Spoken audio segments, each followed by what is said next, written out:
welcome, Peggy. I'm here with Peggy Breda, president and creator of A Family Tie, and they're a company that focuses on navigating senior living options. Yeah. And so, Peggy, I wanted to first get started with just your background and experience and how you got into this field of helping seniors with their housing options. Sure. So I had a wonderful 25-year career of managing senior living communities. So from independent living, assisted living, and memory care communities.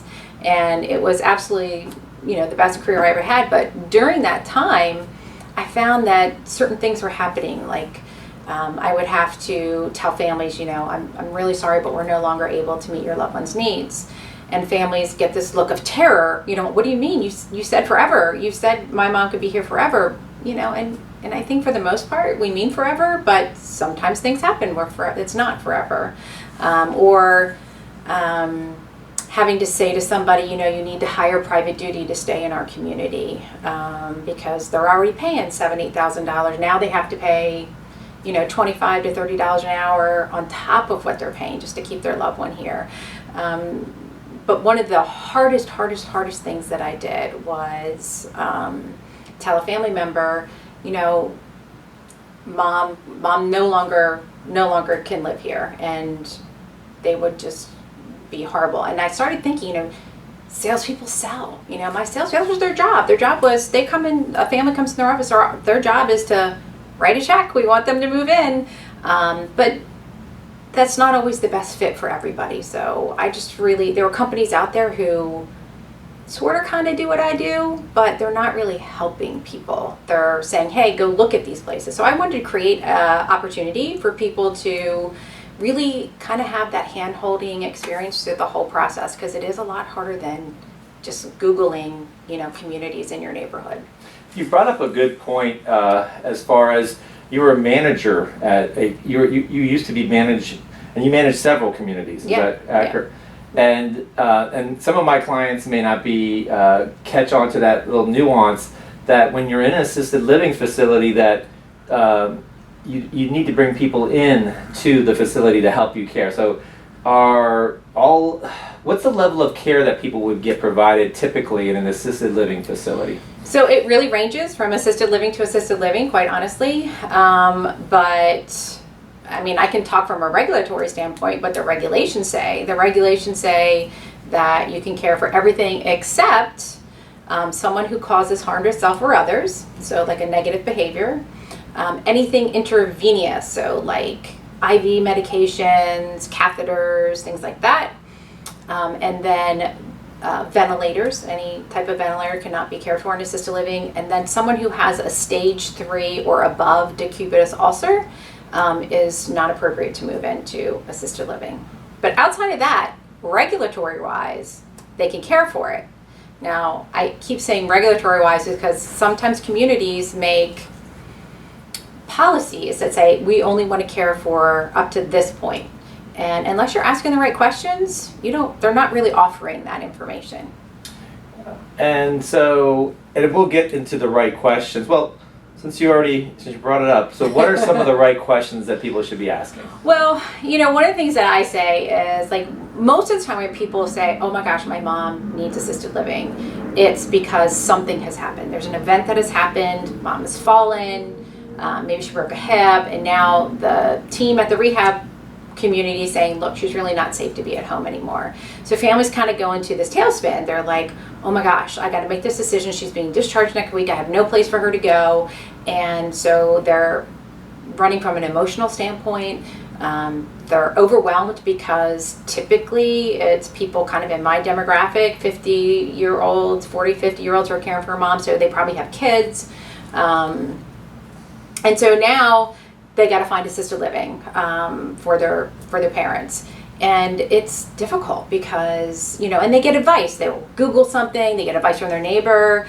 So there's so much more to helping someone throughout their day than just, can this community help my mom get dressed? Can they help her in the shower? Can they make sure she's using her walker?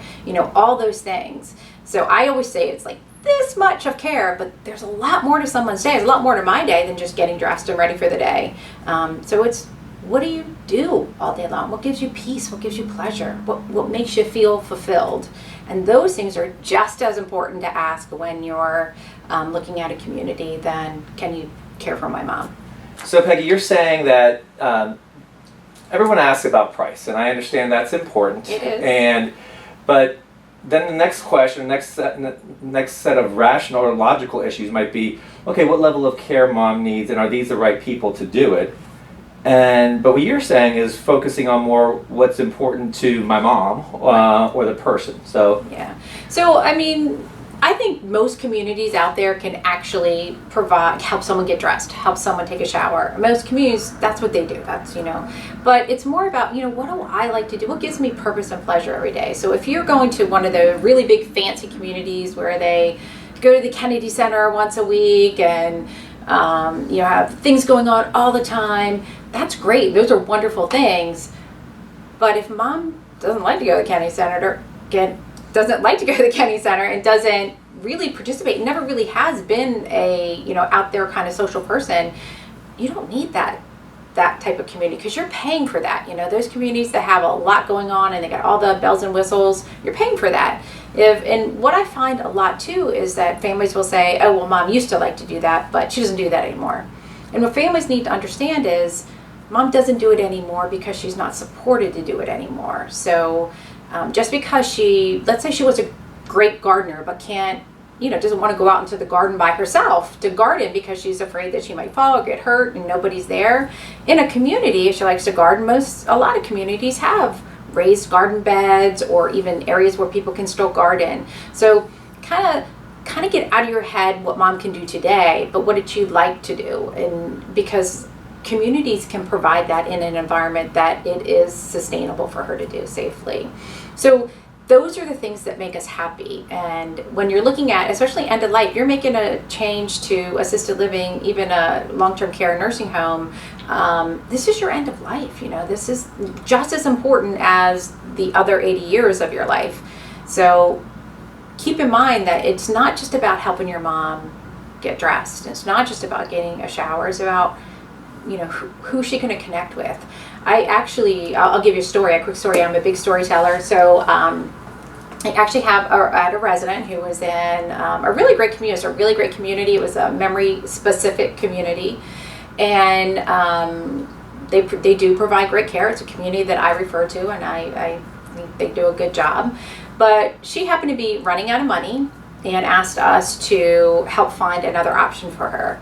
And so we did find another option. It was a small assisted living, also known as group homes.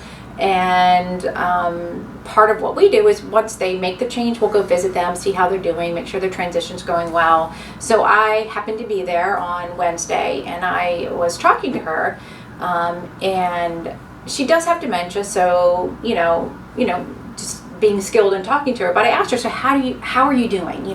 She's like, oh, this is so much better. So much better. And I said, really? Why? She goes, the other place, I didn't get along with those people. I was always fighting with them. And here, everyone is so nice. And so,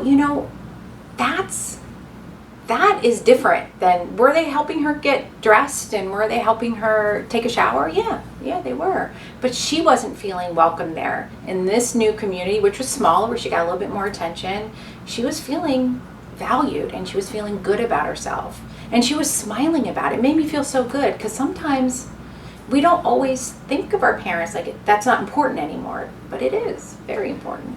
You made me think of something. I had some clients that I guess all what I'm hearing and I've seen is all assisted living facilities are not created equally, and so how much is management on the management of the communities do you focus on and do you look at when people are trying to choose their community? Oh, it's a huge part. As a previous executive director, I really think it starts from the top. That's who is setting the ground for everything else that's happening in that community.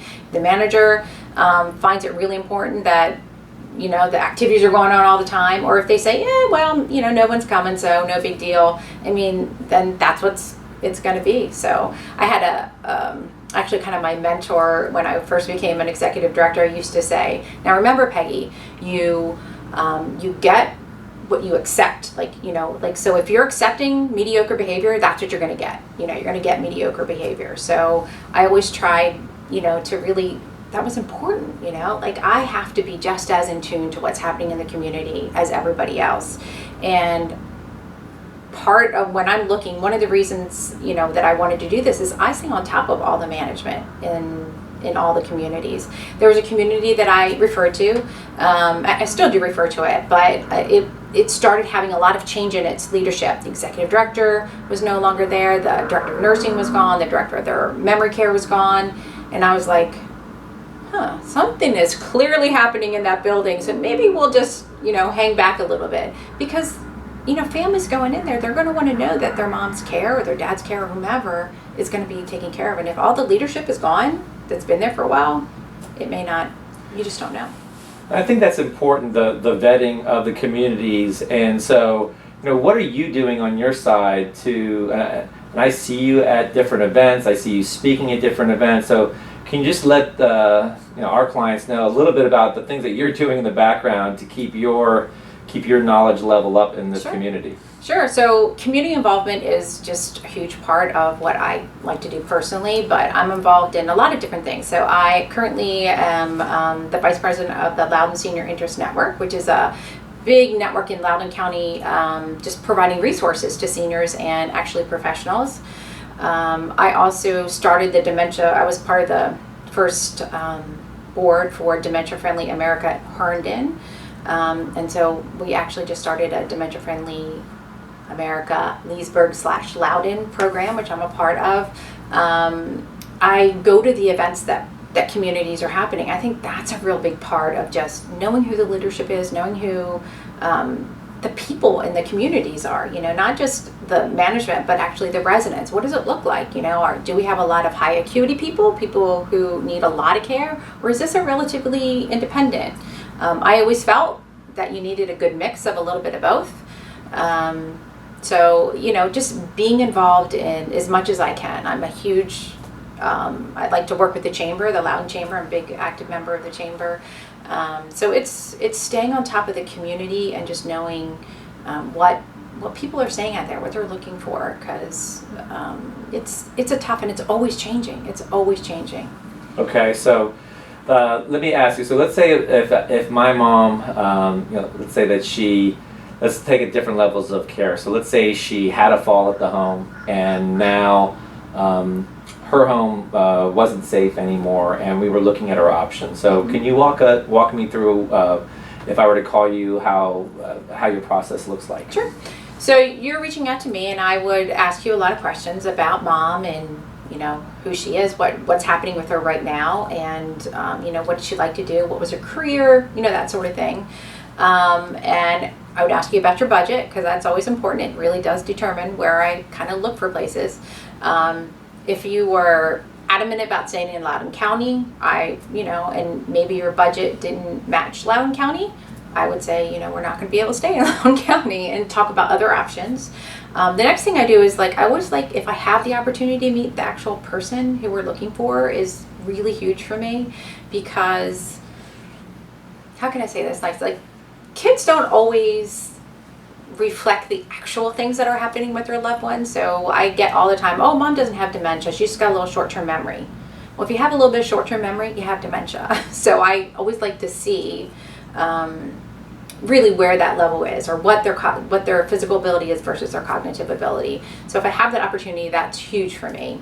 Then I'll talk about the options, and I usually look for 2 to 3 communities that are kind of fitting the bill for a client. And then I'll schedule tours for them, and you work through me. So I'll schedule tours for them. I go on the tours with them. And when I'm on a tour for a community with a client, it is, I'm in the background. I want the relationship to be with the family and the sales and marketing person, because that's a long-term relationship. You need to build that relationship together. But I'm there, and I want to be there because you and I may have talked about something that was really important to you, that maybe you're not remembering to ask the sales and marketing person. So if I know that it might affect care level, or I know it might affect your long-term goal with this community, so I will try to bring that out so that the salesperson's able to communicate how their community does a particular issue. If we see all three communities and you're like, yeah, I really think this is the community, I'll go back to them, say the family really likes you, you place your deposit, and then the relationship kind of goes from with you and the salesperson, because a lot of paperwork, I can't really help with paperwork, although I have helped with paperwork. I have a family who just recently, she has lupus, so she's not able to really write a lot, and you do need to do a lot of writing when you're filling out paperwork. So I did it for her. I asked her the questions and I did it for her. After the move, so I will, if mom moves on a Wednesday, I try to visit within that week, whatever, it's within a week, I try to visit for the first time, just to see how mom's doing, follow up with you, how do you think mom's doing? And then I stay with you for the next 4 weeks. So 4 weeks after you make that move, just making sure mom's doing okay, that you're doing okay, that you're happy with what's happening. If you have any questions, or if you're unhappy with something that's happened, I become the liaison. So I will reach out. So if you say, my mom says she hasn't gotten a shower in 2 weeks, then I was like, oh, well, I might remind you that maybe mom doesn't remember, or maybe she refused to shower, but I will mention that to the team, say, hey, the family's saying that they're concerned that maybe mom hasn't gotten a shower. Gives the community opportunity to follow back around with you, which if I were a leader, I would have loved to have been spoon-fed that information. So after the 4 weeks, then I say, is there anything else I can do for you? I am always available to my clients even after the 4 weeks. If they have a question, always call me. I want to be a resource for everybody. That's kind of the Thank you. No, that's process. Great. You made me think of a couple questions there. So let's say let's say I have a client, let's say it's a husband and wife client, and maybe let's say the husband has a cognitive issue and the wife does not. Okay. Have you seen that situation before? Oh, yeah. And are there communities that are tailored for that? Yeah, of course. Okay. And every community does it differently, and it really depends on the level of dementia, and it really depends on what your goal is by making that move.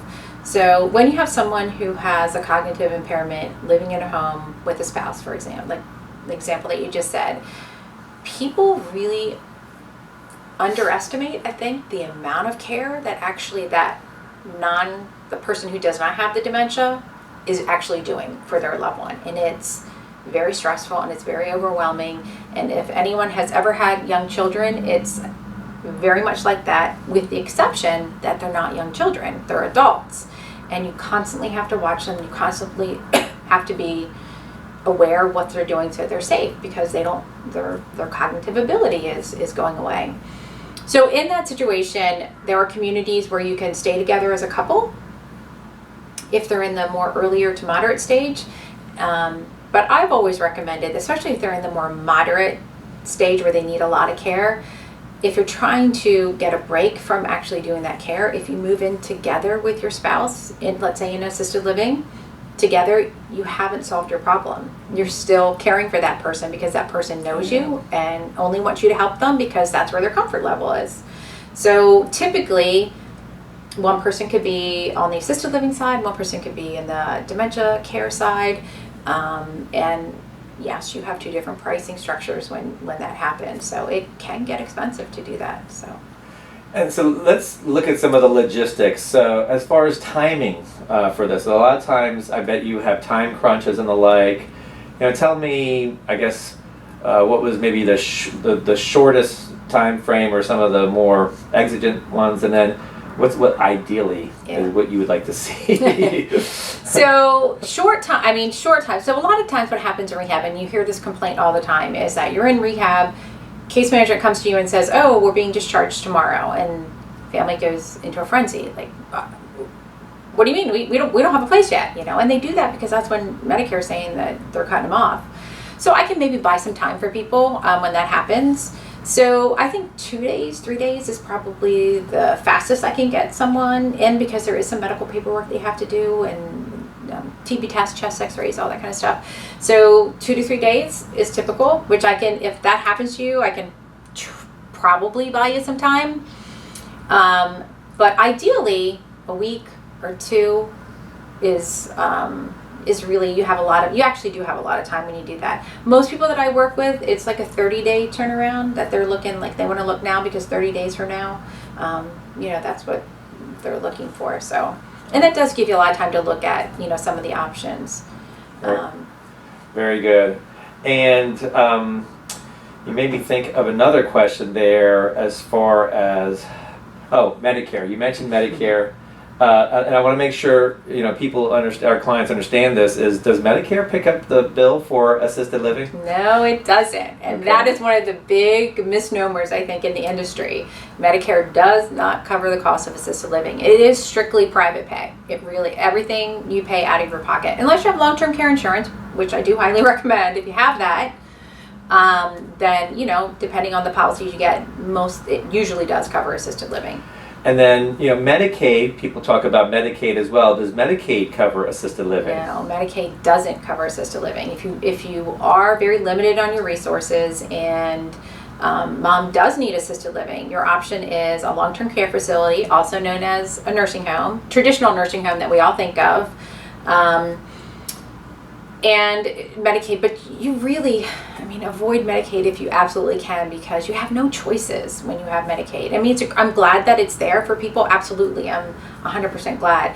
But when you do Medicaid, you say, I want to be in this place, and they may have a bed, they may not have a bed. And sometimes I've heard of families who lived in this area, the only option they had was going to Richmond. So that makes it hard to see your loved one when you live here and they're in Richmond. So yeah, Medicaid, you really do have to be destitute to use that option. Can you just repeat, I want to make sure my clients understand this, the difference between an assisted living facility and a nursing home? Sure. Just basic differences. Sure. So I have to tell you, I love this question, because if I had $1 for every time someone said to me when I was running an assisted living that mom's in a nursing home, I'd be a very rich woman today. Yeah. But it is not. Assisted living is not a nursing home, and it's licensure. Really, it's how you're licensed. So a nursing home is actually a medical model. They can do things like IVs. They can do things like catheters. They have nurses there all the time. And so they're focused where people can have, pretty high care needs. You could be bedridden because you have nurses coming in and positioning people every couple hours. In assisted living, it's really considered a social model. Like you're helping people get dressed, and I think the most medical thing assisted living does is administer medications. It is really, you're there to make sure people are dressed, to make sure people are safe, but they're not really doing anything medical. If you fall and hurt yourself, they're calling 911 just like you would in your own home. So yes, they do have nurses in the building. But some communities have nurses 24 hours a day. Some communities don't. It's not a regulation to have it. It's really a different model. I always think of assisted living as independent living with assistance.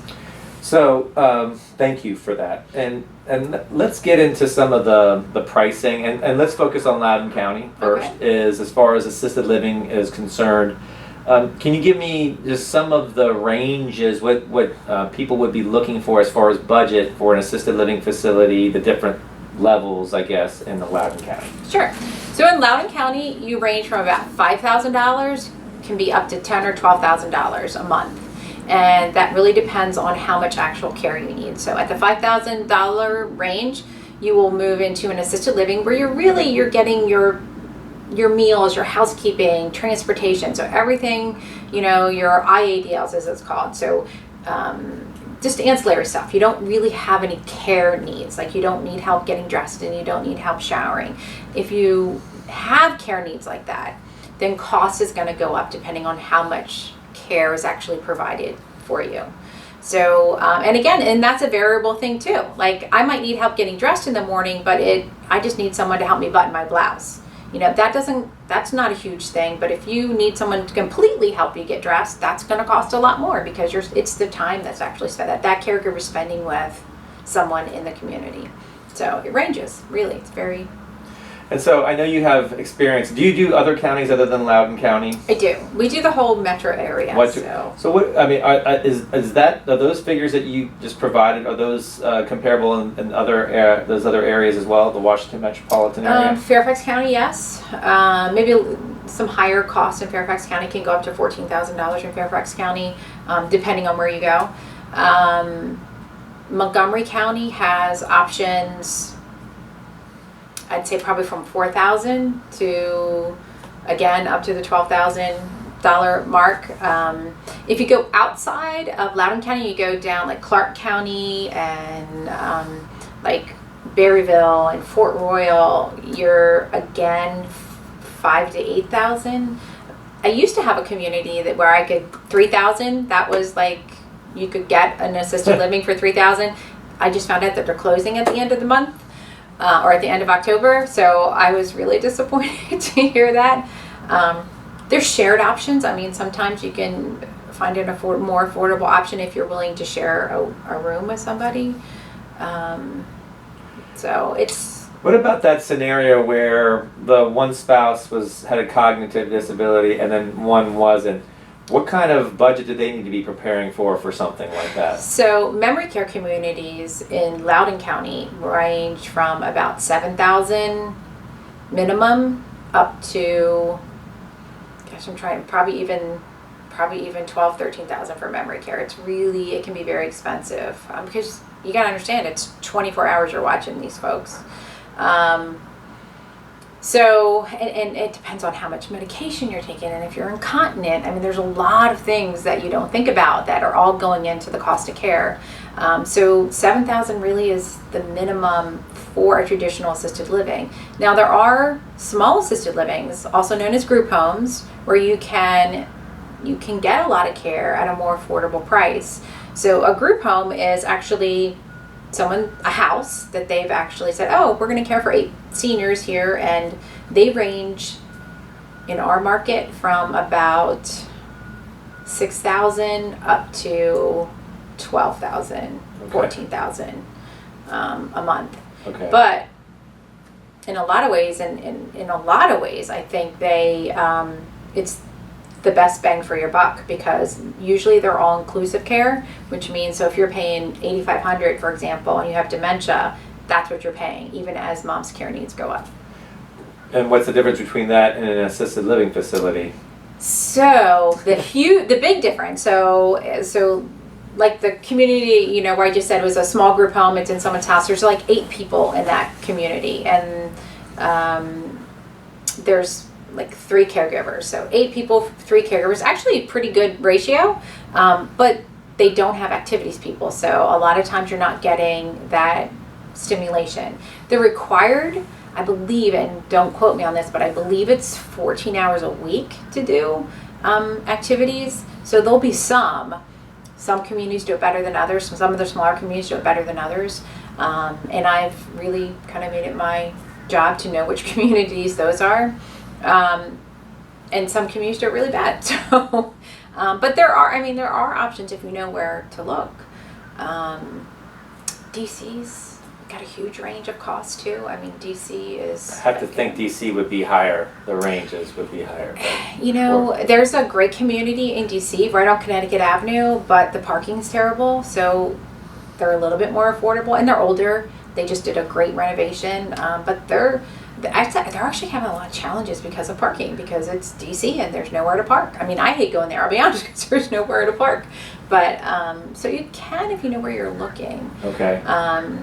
One point, like a lot of people, I want to talk a little bit about CCRCs, because Please. It is an option in our community.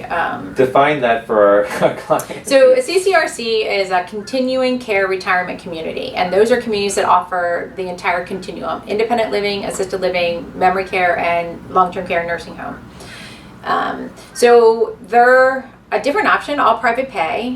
You got to have some money to move into those. They do financially qualify you, and you're usually putting down a pretty big lump sum in the hundreds of thousands of dollars to stay there. And then you're paying on top of that. So let's say you put $500,000 down, you're still paying $4,000 to $5,000 a month to use the services of the community. And then that base rate goes up as your care needs go up. So if you're in independent, let's say you start in independent living and you're paying $5,000 a month to stay, and you put your $500,000 down, you go to assisted living, that rate is probably going to go up to $6,000 or $7,000, even $8,000. And of course with memory care as well. But people like these because they say, like, if I run out of money, they're going to keep you. So they're in our market, they're nonprofits, and so if you do run out of money and you go through that $500,000 that you put up front, you go through all that money and you still need care, they keep you. They don't kick you out, basically. Okay, So. and so I guess that is, and you help people with those options as well? I actually don't, Okay. because because they get government funding from their nursing home, they actually can't. And I would talk about how I get paid. I actually do. I don't charge clients anything for my services, and this is really important because I truly believe that assisted living is expensive, and you don't need to pay me because I already have this, but I do get a referral fee from community. So I partner with pretty much every community in our market, so I have no preferences, but they do pay me a referral fee. Okay. Now the CCRCs have told me that they can't pay me a referral fee because they get government funding and it's considered a kickback if they do, which Okay. I don't really think it is, but I will help people if they're looking at those options. If for a fee, I can charge people too. So let's stay with the CCRCs. So that's a big deposit. Let's just say the $500,000, and I want to make sure our clients understand how the rules work. If you don't need the elevated care and or you're paying the monthly fee and cover the elevated care, that $500,000 goes back to your family or goes back to the survivor? Or how does that work? Some of it. So again, it's different for every Yeah. community. Yeah. Some do offer 100% reimbursement. Some offer 90%. Portions of it go back. Okay. Some communities have prerequisites that you have to sell your unit before we give it back to you. So it's Okay. really important that you find out all those things. So it's. And let's stick with just paperwork now. And you said, I know you don't, I know you're not a lawyer and you're not reviewing the paperwork, but you've been in this field so long. What is some of the typical paperwork that people should be expecting on the assisted living facility side? And maybe some of the questions some things that maybe they should be looking out for. Sure. So paperwork, you're going to sign an agreement. You're going to sign a service agreement, and it is for a year, but it doesn't lock you into staying there for a year. So that's really important for families to know. Like if mom goes and she hates it and she's like, I can't stand this, you can always break that agreement with a 30-day written notice. So you just write them a little note, we're going to be moving in 30 days, and you pay 30 days more, and then they let you out of your agreement. So that's really important to know. So when you're looking, because people get all hung up on like, I have to commit for a year. You really don't. So you have that. To move into an assisted living, there is a medical, it's called a history and physical, that your doctor will complete, or whoever your loved one's doctor will complete. It just asks for basic information, height and weight, and what issues they have, any diagnoses, that sort of thing, a list of their medications, doctor's signature, all that kind of stuff. And then a lot of communities ask for financial information, financial information, and most communities are just looking to see if you have at least 2 to 4 years of resources available for the stay there. The average length of stay in assisted living is 2 to 4 years. So if your mom's 95 and she has 6 years of resources left, feel confident that she's going to be okay. Okay. She's not going to outlive her resources. And then they ask for, what does your mom like to do? What does she like to eat? They ask for that sort of stuff. So really, it's just a lot of community paperwork information they want to sign. Agreements. You're going to sign up for their incontinence program or not. You're going to sign up for their pharmacy or not. That sort of thing. Some of my clients, maybe the kids may ask me when they're going through these agreements that, are they on the hook for these types of services or not? Or is there, and maybe that's beyond their scope, but... No, but you know the answer to this. Okay. They're not. Okay. In most cases. So really read the agreement, and you can ask the community. Families just ask me all the time, I want to take this out. I don't like what this says. And sometimes our lawyers would let them, and sometimes our lawyers wouldn't. So I never had the authority to do that because the document's written by the corporate attorneys and the places that I work. But look, because sometimes they do say they will guarantor. It's called a guarantor. So don't sign on the guarantor line. A lot of families sign as power of attorneys for their loved ones. So just make sure that when you're signing as a power of attorney, not as the guarantor. So if you look at some agreements, and I haven't seen all of the agreements, but the ones I used to work with actually had a line for a guarantor. So don't sign there. What are some, I'm trying to think of any of the other financial issues that we see getting run into. So we've been clear that Medicaid does not cover the assisted living facility. It's going to usually be private pay, or you have some type of long-term care insurance that would cover it. Yep. Let's say that there was a situation where, okay, you got to an assisted living facility, the cognitive impairments were manageable at that time, but now they're in a situation where they need elevated care, and maybe, and like you said, all assisted living facilities are a little bit different.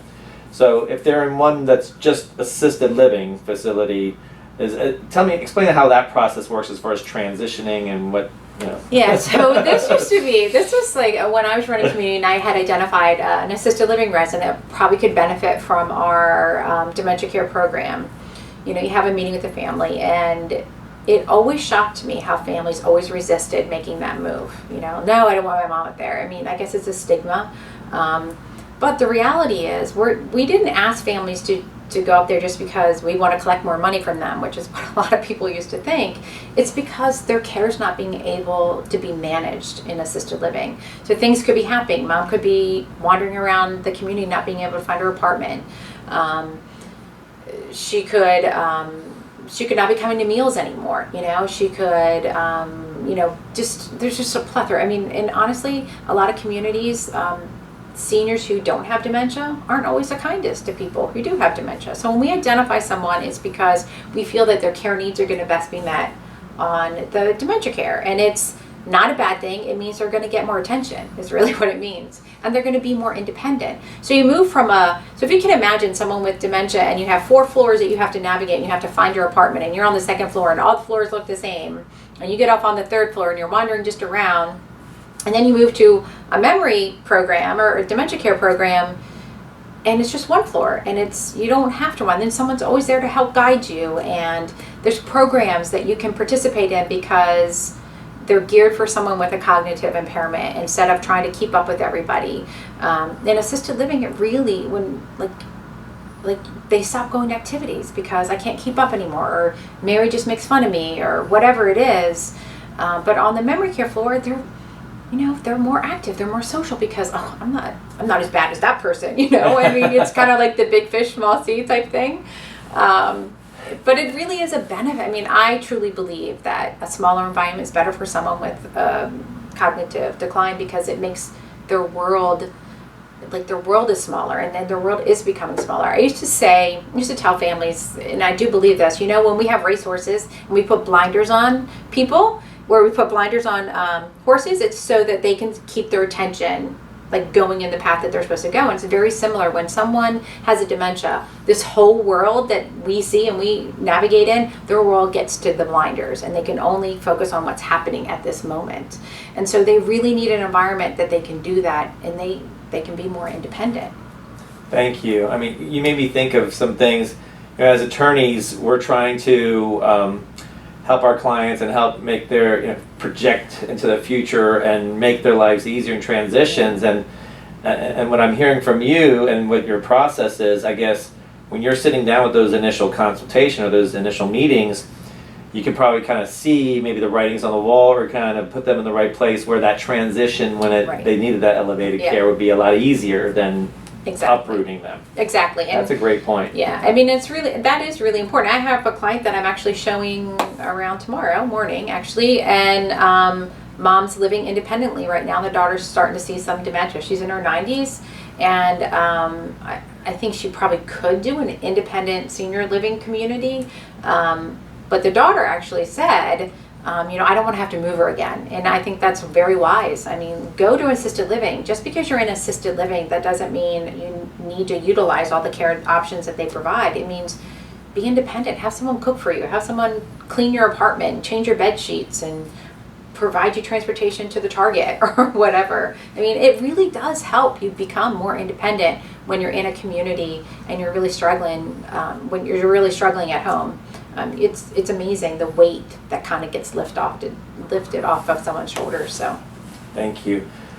One of the things I wanted to check or ask your advice on, and maybe you can give advice, is how can the family or the helpers for the person going into the assisted living facility kind of make sure that the assisted living facility is doing what they're saying that they're doing, and what kind of checkups and what kind of questions do they be asking them? So when you go into assisted living, a care plan is created for everyone who lives there. So it really kind of outlines all the actual care needs that you expect the community to do for your loved one. And that's really important. So pay attention to it. So when you move in, they should review that with you the first day or before, that we're agreeing that this is what we're going to do for your mom or whoever.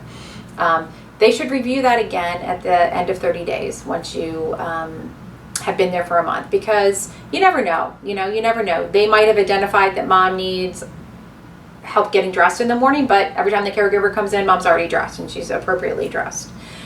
So you want to adjust that. But to really, I would always ask. I liked it when families wanted to touch base with me every 6 months, touch base with how do you think mom's doing? Let's review the care plan. Are you really doing this? Talk to the actual caregivers, the actual people who provide care for your mom. How do you think mom's doing? Is she doing great? Is she not doing great? Ask for, if they don't offer it, ask for a caregiver who really knows your mom to be in that care plan meeting, because they're going to provide insight that the director of nursing may or may not know, the executive director may or may not know, and it's really important. So talk to actually the people who provide the hands-on care, and they can really help you understand what's happening with mom. But I used to say this all the time to my families as I was signing service agreements with them. I would say, no matter how big or how small, if you have an issue, if you have a concern, please bring it to my attention so that I can, we can work through it. And families just don't do that. I think they're afraid. They're afraid that, it's just a little thing. I don't want to make a big deal about it. Or they're afraid of repercussions. They're afraid that, if I say this and the caregiver's going to be mean to my mom or whatever it is, do it. You have to be an advocate for your mom or your dad. I used to tell people, I'm not a mind reader. I don't know if you're not happy. You have to tell me, because everybody, I had last building I managed had 120 people in it. And I probably had 120 different expectations. Everybody has different expectations. And I really was committed to making sure we met your expectations. And I think that's true of most communities. But you have to let them know, what those expectations are. I want my mom. The only thing I want is for mom to get a shower once a week. I've had people say that to me. So let's make sure mom gets that shower once a week. If that's your expectation for us, let's make sure we're doing that. Or I just want mom to go down to her meals. I just want her to have that little bit of socialization. Tell them, be honest with people. And be there. That's another big. Thank you. Yes, that's something that I see a lot as well. So let me ask you this, and you've given us a lot of advice and tips, but is there any mistakes that you've seen, like big ones that you in your experience that you've seen that maybe people should be watching out for or looking out for? Well, one of the big mistakes that I hear families say to me is when they're looking, they're like, oh, well, my neighbor's mom is really happy in this community, and, we're going to look at this community. And I'm like, well, we can look at it, but just because your neighbor's mom is really happy in this community, that doesn't mean your mom is going to be really happy in this community, because people are different. We're all very unique. We all like different things, and communities are different, and they all fill a different niche. There's communities that provide really high acuity, really, really high care needs, and that's what their focus is. So if your mom is, somewhere who doesn't need a lot of high care needs, or maybe even moderate care needs, she may or may not be happy in that community because everyone around her has a lot more care needs than she does.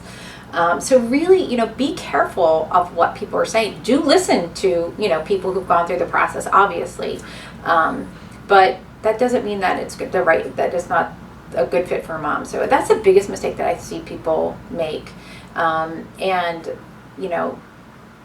The other big mistake that I see is, don't be so set on, like my client who said, I have to be in Loudoun County, well, you can't afford Loudoun County, be flexible enough to say, yeah, maybe Manassas is a better option for me, or, somewhere, close enough within 30 minutes to an hour because, you know, your loved one needs, you know, if you're not able to do it, you know, someone's going to have to do it. And if you can't afford $8,000 a month and you only have 4, you know, be willing to travel a little bit.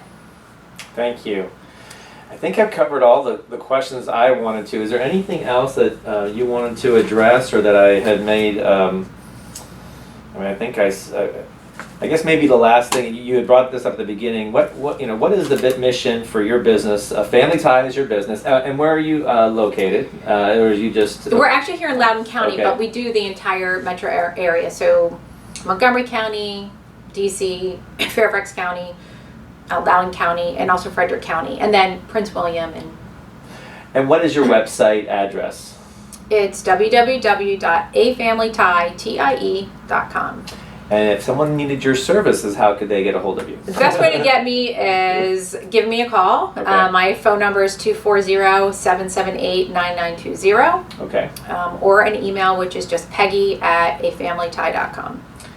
Thank you so much, Peggy. This has been valuable for me, just for my own understanding. I hope the clients have gotten value from this, and thank you very much for coming in. I know your time is valuable. You're welcome. Thank you. All right. All right.